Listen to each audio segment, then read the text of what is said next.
What's up, everyone? I'm back again from a crazy adventure, and I'm back online because there's crazy UFO news happening in the world again.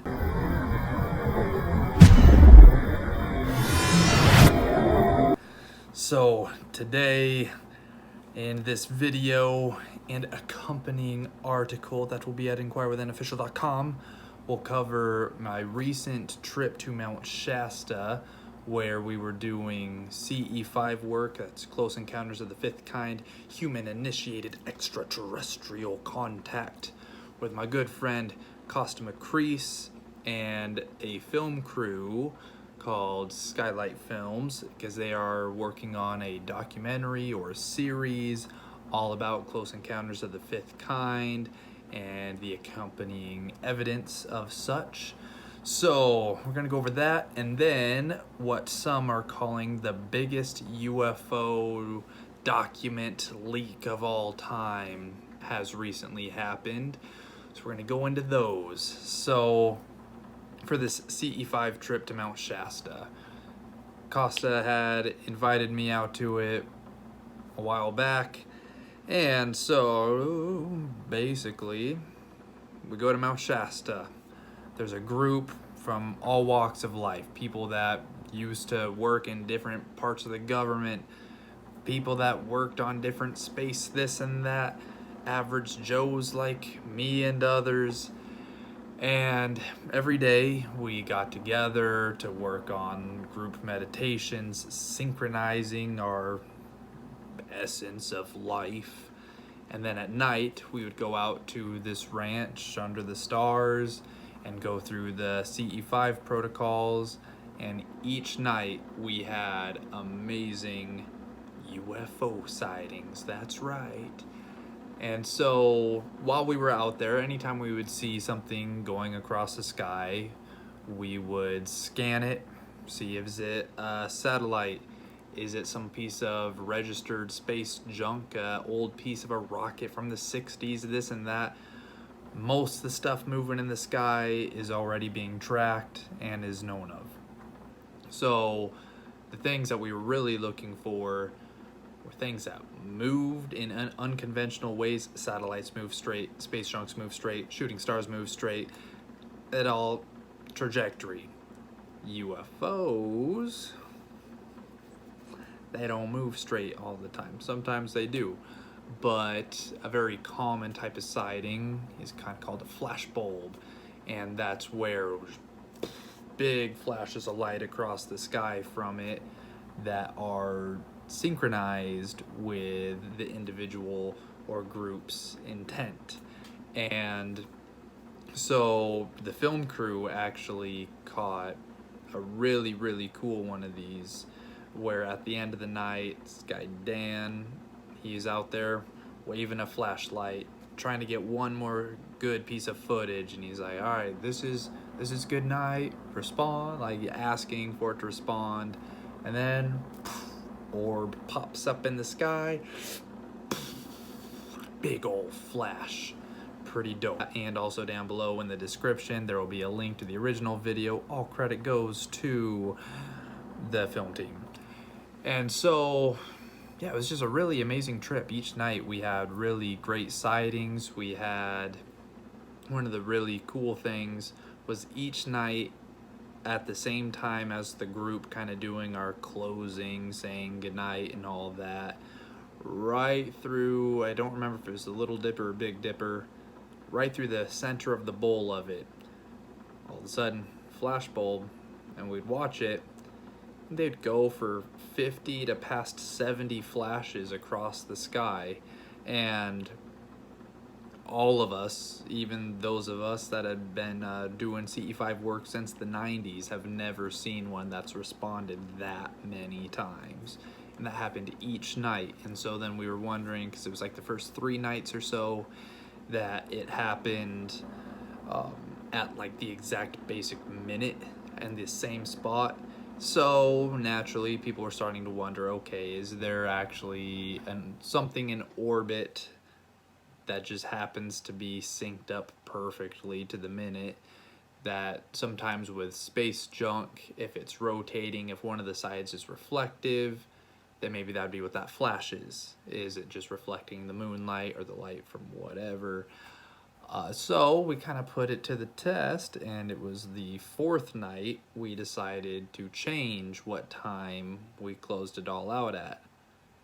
And then, oh man, synced up with that time. Big Daddy came back again. And then on the final night, we did it at yet a different time. And boom, Big Daddy's back again. So that was really, really cool. Also, a lot of other really great, crazy experiences happened there, because sometimes, like a lot of the people were saying there, the best stuff doesn't always happen up in the sky. And so the other stuff I will leave for you to research and find yourself through other CE-5 type videos or Stephen Greer's documentaries, or whenever this film crew's work gets released. So that, and this film crew, so they've been going for about 4 years. They've traveled to 14 different countries so far, meeting up with these different CE-5 groups. They've got something like over 3,000 hours of footage using super high-tech Gen 3 night vision, thermal, full spectrum vision cameras, all monitoring UFO activity. So like I said before, it'll probably be the first link at the bottom of the video will bring you to their page to see more of that. And so, also, got engaged under the UFOs on one of those nights. So special. All right, on to the Big Daddy of the droppers, the Big Daddy document drop. What is being called one of the biggest, greatest UFO document leaks of all time, brother, has happened. It's a 15-page meeting recap from 2002. I hope I'm right. If I'm not right, on the link to my website in the accompanying article, we'll have all 15 pages right there, easy to read. But this meeting involved Dr. Eric Davis, who was meeting with the head of intelligence for the Joint Chiefs of Staff and the director of the Defense Intelligence Agency, the DIA, Vice Admiral Thomas R. Wilson. So basically, the overview of what was going on in these pages is Admiral Wilson was expressing his concern and frustration of not being granted the legal access that he had the rights to access SAPs or USAPs, special access projects, and unacknowledged special access projects, where it's something where Dr. Stephen Greer has referred to many times, where these are black budget projects that are off the books. They don't have the necessary legal congressional oversight, primarily because a lot of these are run through private companies. But one of the common themes of these USAPs is reverse engineering downed craft. Downed extraterrestrial craft, that is. And so part of that also involves crash retrieval teams. What causes these crashes is pretty messed up some of the times, but we'll get into that a little bit later. Also in the documents, Admiral Wilson is referring to a dark side of reality that many of us know to be true, and that is a cabal. Some vaguely say the government or the man, but it's not all the people in the government and in these positions are bad people. Not all these people know about this stuff. Not all these people can do a damn thing about any of this stuff. But basically, okay, a cabal who knows and that controls who knows what and when and where and why, basically. So when it comes to the UFO stuff, this cabal is controlling who has access to what. And so even presidents, Congress members, senior Pentagon officials have all been denied access to a lot of this stuff. And so research the MJ12, Majestic 12, to go deeper down that rabbit hole, but he refers a lot to that. Some of the very key epic quotes from it are as follows. It was technology that was not of this earth, not made by man, not by human hands. Miller and Wilson talked privately for 2 hours on UFOs, MJ12, Roswell, crashed UFO, and alien bodies. The name and last location of a senior officer who I believe had first-hand knowledge U.S. government alien reproduction vehicles, ARVs, at Area 51 and associated locations. And UFOs are real, so-called alien abductions are not real. And so that last quote right there, UFOs are real, so-called alien abductions are not real. This is a very important quote. This goes into something how a lot of people within the ufology world, such as Dr. Stephen Greer, talk a lot about how we don't need to be afraid of an extraterrestrial threat. Because when it comes down to it, if they wanted to take us out, they would have done it when we created the nukes and the atom bomb and all that stuff. You can find countless very solid testimony and evidence of, during the Cold War, UFOs shutting down nuclear launch sites. The nukes get deactivated, the whole site gets deactivated. The US thinks it's some sort of crazy Russian craft deactivating it. The Russians think it's some sort of crazy US craft deactivating it. If anything, they have been, in all of the documents that are out, all the testimony that is out, really shows that there is nothing to worry about when it comes to them. There's something to worry about when it comes to humans and this cabal that's controlling the information. And so with the abductions, it's not necessarily extraterrestrials abducting. It's these dark groups with reverse engineered craft doing abductions, spreading a fear campaign so that way they can continue the war machine. What would be the biggest piece of the war machine? An extraterrestrial war.